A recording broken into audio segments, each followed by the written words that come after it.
You got to start with who are we serving? What problem do they have? What do we actually do to fix that problem? And then once you have all that in line, then it's pretty simple.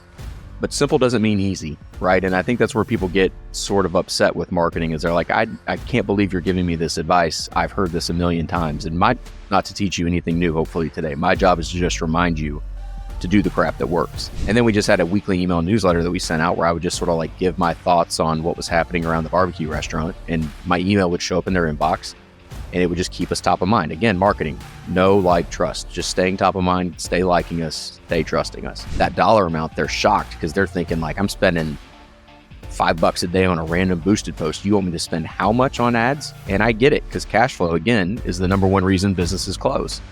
There's just cash flow issues. So you got to invest money in marketing. Otherwise, I think, what does the SBA tell us about small business owners' income? I think entrepreneurs make on average $46,000, $47,000 a year.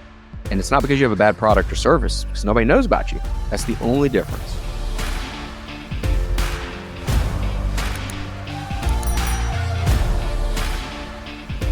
Hey, what's up? It's Parker with Upbeat. Thanks so much for being back and giving this episode a listen.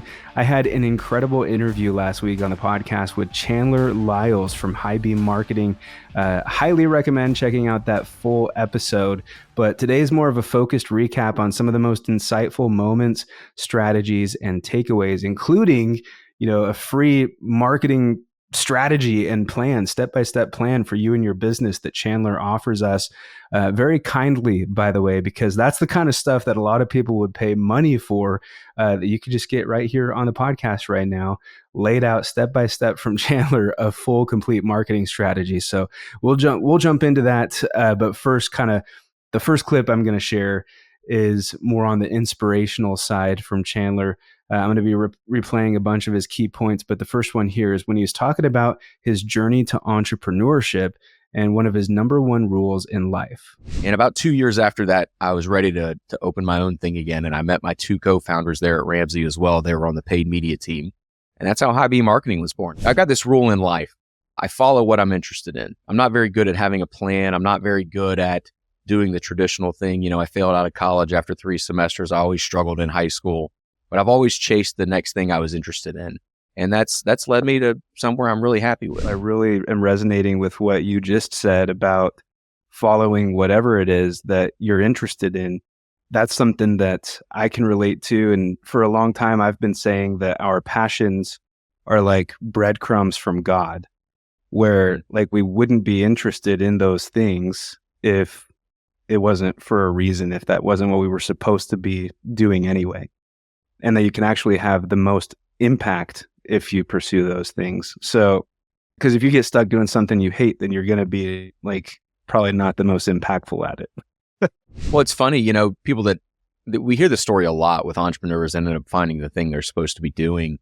They struggle in school. They can't sit down to study and deliver things on time and participate in the activities they're supposed to be participating in. And then all of a sudden, they get into the right opportunity. And these humans will work 60, 70, 80 hours a week and not blink and be so happy and do really amazing, incredible things. And I think that's any human being. I think you're right. I think once we find the right opportunity for you, the thing that you're most drawn to, and if you're brave enough to chase that thing. And here's the thing you're interested in, especially, I'm trying to think how to say this without like giving somebody bad advice. I'm a big fan of risk mitigation, but at the end of the day, the thing you try to go do is probably going to be incredibly risky. And the majority of people in your life aren't going to have done it. And it's hard to do that because when you're launching, you're kind of doing it on your own because a lot of your friends and family won't have gone down the same path you did. I mean, that was my case. I didn't grow up in an entrepreneurial family. My wife definitely didn't grow up in an entrepreneurial family. And so the first time we did it, everybody thought we were crazy. Yeah, I really resonate with what Chandler said about following your interests. It's a reminder to all of us to keep in mind what we're passionate about and pursue that. It's not, success isn't always just following traditional routes of what's worked before. It could also be about being true to what really drives you. If you're passionate about something, then that's a sign you should pursue it. In this next section here, Chandler talks about the importance of understanding your ideal customer and the dangers of what he calls random acts of marketing. This section is probably going to take us through to the end of the episode. So I will meet you back at the end, but pay close attention and take notes if you can, because Chandler drops a ton of value here, ultimately giving you a step-by-step guide for your marketing, focusing on the importance of branding and making a strong first impression, having a clear, focused website, being in control of your brand's narrative, using social media as just a testing ground for paid ads and what you're going to pour more into, and the importance of investing in marketing to grow your business. Every company should start with, well, let's back it up. I'm assuming you know who you serve, you know, who your ideal customer is. I'm assuming you know what problem they have. And I'm assuming you know what actual product or service you can give them to solve that problem. So like, are we all in agreement that that's sort of like square one? Without those things, like marketing's not helpful, because if you start marketing a business without all three of those things very clearly articulated, you end up suffering from something we call random acts of marketing, which is a lot. I bought a radio ad, I bought a billboard, I hit the little blue boost button on Facebook and it didn't work. You know, TikTok convinced me to give them $50 for little TikTok gold coins, and now I'm running TikTok ads. I don't really know what that is, and shop and da-da-da. Like, it's all random. And so you got to step back and you got to start with, who are we serving? What problem do they have? What do we actually do to fix that problem? And then once you have all that in line, then it's pretty simple. But simple doesn't mean easy, right? And I think that's where people get sort of upset with marketing, is they're like, I can't believe you're giving me this advice. I've heard this a million times. And my job is not to teach you anything new, hopefully today. My job is to just remind you to do the crap that works. I think it means clarity.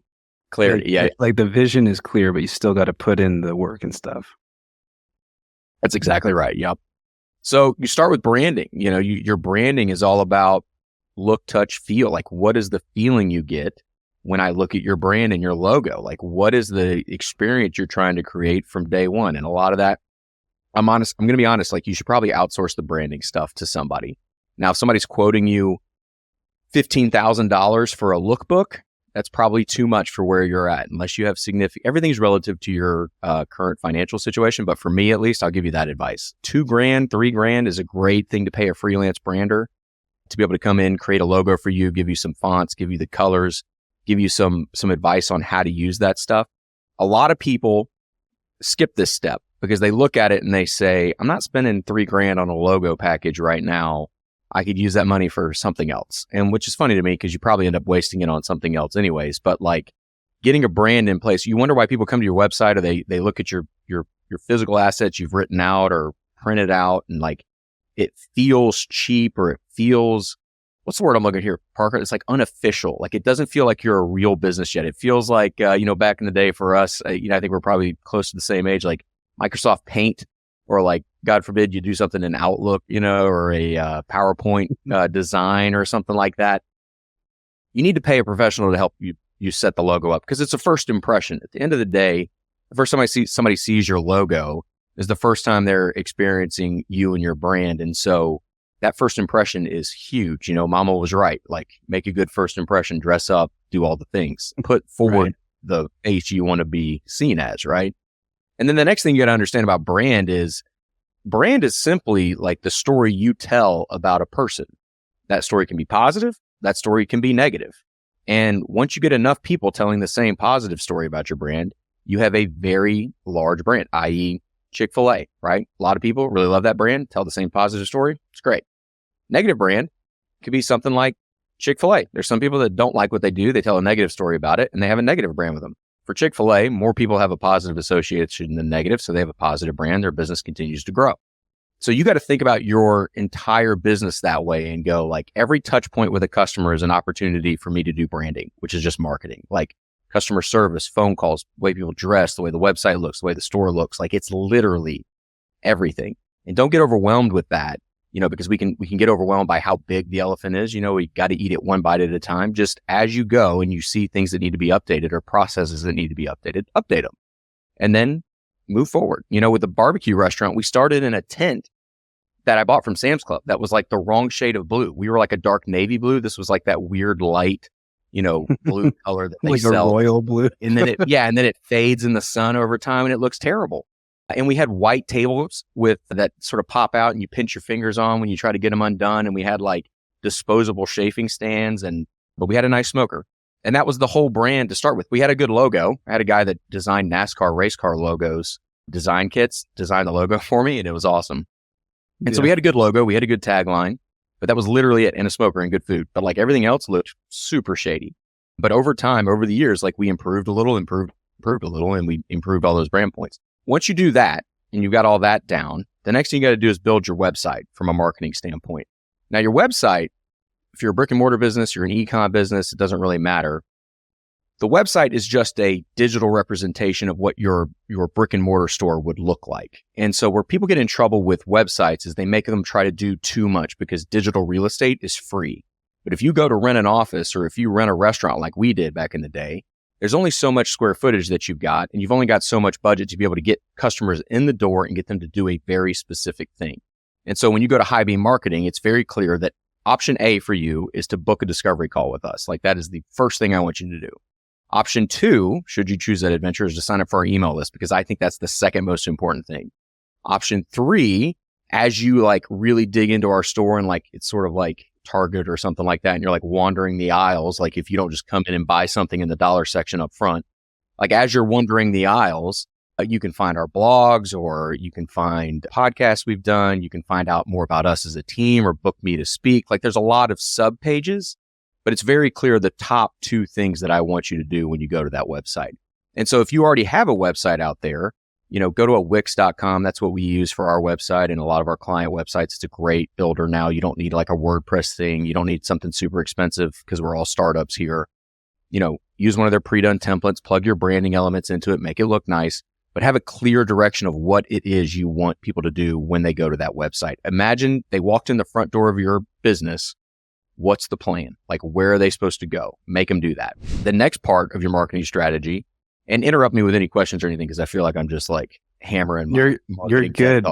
This is my soapbox, Parker. You got me on it. This is your fault, bud. Yeah, no, I'll pause and say just real quick, on the topic of branding, right? One thing I love about it is that there's 2 sides of it. There's a brand for a business, but there's also a brand for personal. Like we all are brands. And in 2024, with our online presence and stuff, we all have a brand. And you touched on this, but something I love about it is it's basically just telling our story. And do you want strangers or even the naysayers to have the pen and be telling the story? Or do you want to have the pen and be telling the story? Because if you don't do anything with your brand, if you're not focusing on your brand, if you don't want to put in the money or put in the work or whatever, the brand is still going to be there and it's all going to still unfold and it's probably not going to be great. Yeah. Or even worse, they don't talk about you at all, which right. By the way, is what happens to most businesses when they close. It's not that they make bad financial bets like I did. They have a good product. They just want to run their one little shop and live their American dream in that small piece. Most people don't want to scale to $1 billion business, right? But you go look at their Google reviews and it's like 4.5 stars, or their Amazon reviews, 4.5 stars, like really good reviews, the great products. So then you got to ask yourself, like, why didn't they do well? Well, it's because nobody knew about them. Marketing at the end of the day, I'll say this, let me back up. We do business with people that we know, that we like, that we trust. And marketing's job is to get people to know about you, to like you, and to trust that you're going to do the thing that you said you were going to do. So yeah, you're right. If you're willing to take a step back and not do anything, like, I hope you make it. But if you do make it, you'll be the exception, not the rule. Right. Yeah. The opportunity is in you creating the narrative around your brand and making it how you want it to be. But also you mentioned too, competing with your barbecue business, against other big players like McDonald's and stuff. That reminded me of a story because I used to do marketing and advertising for a haunted straw maze in a really small town in Idaho. And we would get like local businesses to sponsor a night and like put out their signs and all this stuff. And I was the person to go out and try to sell it. And one guy is just a local business in a very small town, Idaho. He's like, everyone here already knows us. Like, why on earth would I need to spend any money on marketing at all? And my response to him was, well, you don't think everybody already knows McDonald's? And he was like, what do you mean everyone knows them? I'm like, yeah, and they're the number 1 ad spender in the world in that industry because it's not about just knowing who they are, but it's about having them constantly in your face, top of mind, like they're the next decision you're going to make. Mm-hmm. So even if people already know you, branding and marketing is still very important. Well, we know as leaders of companies and organizations that you may say something to your team one time and it's like everybody knows now. But what is your actual job as a leader, right? Which is a whole other bucket of things we can get into. Your job is to be a chief reminding officer. So you've already told everybody where we're going. You already told everybody why we're doing it. You've already told people what the standard is to get it done. But then you have to go around and remind people again and again and again and again. And humans are busy. I mean, we process some ungodly amount of data every single day and we ignore 99.8% of it. You know, I think I read this one time as like you're consciously aware of 70 decisions a day. Like you make consciously 70 decisions. Everything else is done off of instinct, habit, process, whatever. And so, you know, if that's you, every other customer you're going to work with they're not different. You know, we make this mistake of thinking that other people aren't like us. I met this one person that said, you know, Google ads don't really work. And I didn't really argue with her too much. I said, okay, well, you know, we see it work a lot, especially for intent-based things, And, you know, we moved on. We started working with her. And 2 weeks later, she came back to me and she was like, you know what? I just realized over the last 2 weeks, I've clicked on like 5 Google ads. And I truly didn't think I clicked on any before we had our conversation. But because you made me aware of it, all of a sudden, I'm seeing that I'm clicking on all these Google ads. And yeah, you're 100% right with the McDonald's thing. Like Coca-Cola is the best known brand in the world. They spend 9% of their revenue every year on marketing. Nobody needs to know what Coke is. Like, unless you're a baby that just came out of the chute, like, you know what Coca-Cola is, but they're just constantly reinforcing the brand they've already built. That's why they're doing marketing. But you can't market your business like a Coca-Cola, right? Like, you have to have a little bit different strategy inside of the marketing mix, which is kind of what we've been going through here today. Like, I doubt you need to buy a billboard unless you're a highway restaurant business that's going to have somebody impulse buy or something like that, or a radio ad even. There's better ROI marketing activities that you can do that we'll get to here in a little bit. I'll rapid fire through these next 3 because they're more of like a weekly or daily tactical thing that you'll do. So we got our brand in line. That's a lot of strategy work. You know, we've got our website built. That's a lot of strategy work. And then the next thing you're going to do is get your email list set up. Like, do you have a way to collect emails? Do you have a lead magnet? Do you have a free offer? Like, we gave away free pulled pork sandwiches if you signed up for our email list and it was your first time joining the email list. That was like, this pulled pork sandwich cost me like it cost me like $1.25 for the sandwich. And then I would get email leads for like 50 cents.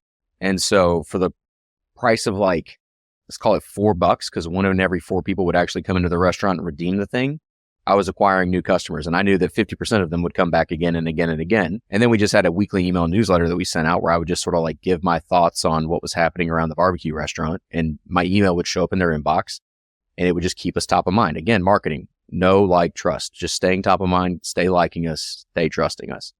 And then after you get your email marketing stuff set up, you got to get onto the organic social media train, which means you're making content for Instagram, Facebook, TikTok, LinkedIn.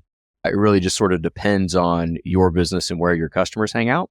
But I don't want you to have the expectation that social media is going to sell any products for you, because it's just not. I worked at a place where they got billions and billions of impressions and it was millions of dollars of revenue, which was so small considering the amount of effort and resources that were invested in all that stuff. What you should look at organic social media for now is a testing ground for your ads that you're going to run on paid media. There's going to be a certain set of people that are really like deep in your tribe that really want to consume all of your content and like may or may not interact with it. But like when they see you, they'll come up to you and be like, "Oh, Parker, I really like that thing you've been doing." And then you go back and check TikTok and you're like, "This guy hasn't liked one of these posts, but he's consuming all of them." Like that's how you're sort of staying top of mind with organic social. But you really want to make organic content, see what the algorithm pushes for free, and then the best performing stuff becomes your ads. And so you don't want to hit the blue boost button, but you actually want to go into the business managers on whatever platforms and turn that content into ads and then have a new call to action on those videos. Maybe you re-record that, but it's paid ads is the last piece. Like, you've got to spend money to make money. And I highly recommend you do whatever you can to spend 10% of your top line revenue, 15% if you've got a higher margin business and you really want to grow, on marketing. And even if you waste it, at least it was on marketing, and you're testing things and learning things. And because there's no other way you're going to grow your business than to market it. There just isn't. The world's too complicated. It's too complicated. It's too competitive. You got to invest money in marketing. And at the restaurant, we were doing, I think at the end, we were doing right at $1 million a year. We were spending $5,000-$6,000 a month just on Facebook ads, and that was for a 3 to 4 mile radius. That wasn't even the whole city of Lexington. That was like 1 4 mile radius. Cause I'd sort of figured out over a couple of years that if I changed the radius too much, it didn't work. That was a significant amount of money. And when I tell other brick and mortar owners that dollar amount, they're shocked because they're thinking I'm spending $5 a day on a random boosted post. You want me to spend how much on ads? And I get it, because cash flow, again, is the number one reason businesses close. There's just cash flow issues. So you got to invest money in marketing. Otherwise, I think, what does the SBA tell us about small business owners' income? I think entrepreneurs make on average $46,000, $47,000 a year. And it's not because you have a bad product or service, because nobody knows about you. That's the only difference. What an episode. Chandler shared so many valuable insights with us, and I hope you guys feel just as inspired as I do right now. Whether you're just starting out or looking to take your business to the next level, remember the importance of clarity, branding, investing, and real marketing. All of those things are going to help you greatly. So hopefully that helped you as well. Thank you again so much for listening in to Upbeat, and please feel free to connect with Chandler and myself. We'll have links in the description. And don't forget to subscribe and follow the podcast so you can be here next time. Until next time, stay upbeat, stay motivated, keep doing your thing. We'll see you in the next one.